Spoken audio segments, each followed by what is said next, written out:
genåbnet, efter de har været konkurs nogle gange. Inde på hotellet kan du nyde en rigtig dejlig middag. Du kan også få noget rigtig dejlig vin, som de primært fokuserer på. Siden 1978 har hotellet som sagt fungeret som et typisk dansk hotel. Hvis du går ind i hotellet, kan du også nyde det helt unikke munkestenskælder med krydshævninger. Munkestenskælderen stammer helt fra middelalderen, som var en del af Tyge Dues adelsgård. Ja, det vi ser her, det er altså en model af en gabestok, som man brugte i middelalderen til afstrammelse. Det man gjorde var at placere benene i de her huller her, og som vi kan se, så er der så plads til tre mennesker ad gangen. Gabestokken her blev bygget af Kjeld Manische Pedersen, som blev født i 1934 og døde i 2009.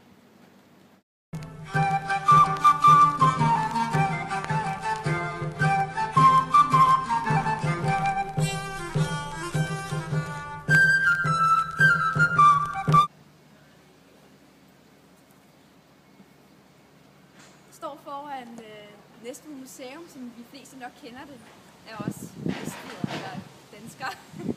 Men historisk så vil vi nok se på det som et helligåndshus, eller et af mange helligåndshuse, som blev etableret omkring i Danmark og Europa i 1100-tallet.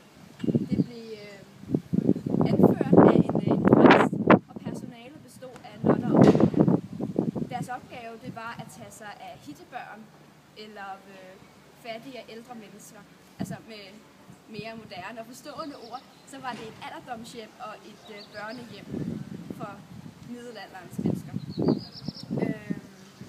Medlemmerne, eller munkene og nonnernes symbol, eller helligåndshusenes symbol, det var en due, og de danske helligåndshuse blev kaldt for duebrødre, blandt andet fordi at duen symboliserer helligånden, og det var deres primære